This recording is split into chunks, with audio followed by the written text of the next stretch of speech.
So, ironically, I booked a trip to Hawaii and had a great meeting this morning with Rich D'Amato, who's a surfer, and was sitting here talking to me about the relationship between surfing and innovation.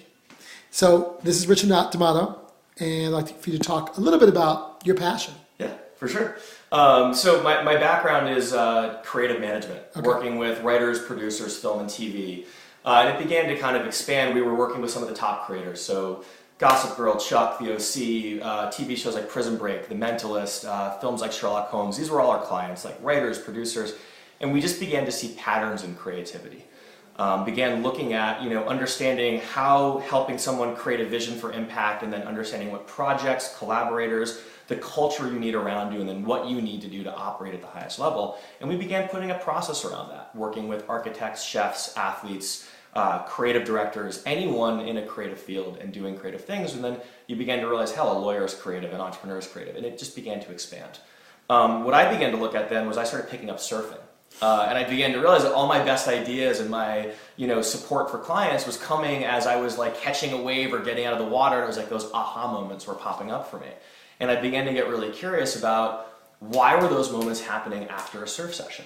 And I began digging into the neuroscience behind innovation, ideas, whether it be David Rock, Jonah Lehrer, really looking into why were those things coming at those moments. And it became a real fascination for me, and actually you begin to see patterns, right? Mm-hmm. So the intense focus and the high adrenaline, that's active in other sports as well, right? So if you look at football, basketball, rock climbing, skiing, hang gliding, like there are these consistent things that you have to be super focused and you have high adrenaline. Mm-hmm. That's how flow states come out, right? Mm-hmm. So if you read guys like, it's actually a great book on this is Stephen Kotler wrote a book called West of Jesus. It's all about surfing and the religion, the neuroscience behind it and the rest of it, and began to really understand that the third thing was the most important piece. So surfing also adds variability in a way no other sport or activity does. So the brain is a pattern recognition machine. Mm-hmm. And when you're looking to solve a problem or discover a solution to something, your brain goes to work on the problem when you're not actively focused on it.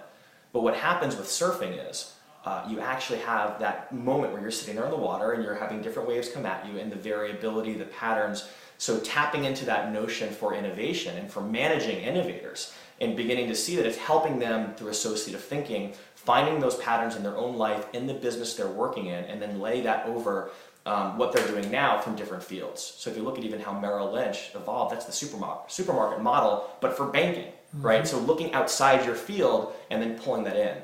So I began to see after surf sessions, my pattern recognition was going wild. So I was like, well, why don't I just surf through life? So I created Nomad as an agency to help impact professionals and visionary people and projects, and helping them understand how to harness that way of thinking and how that way of approaching business and life to create positive impact on the world.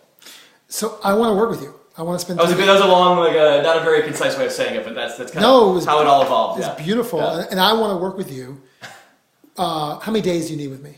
I would need 3 full days. Okay. Because what you're really looking at is the beauty of the world right now is you could be whatever you choose to be. Mm-hmm. So why not own that and harness that, right? So helping you really figure out why you do what you do, what experience you need to have to operate at the highest level, and then what is that impact you want to have in the world, like very clearly. Mm-hmm. What community do you want to impact, and how do you want to impact them? Mm-hmm. And that's different for everyone. Some people look at the world, some people look at, hey, we're in Atlanta, I want to change the way Atlanta works, but get really clear on that.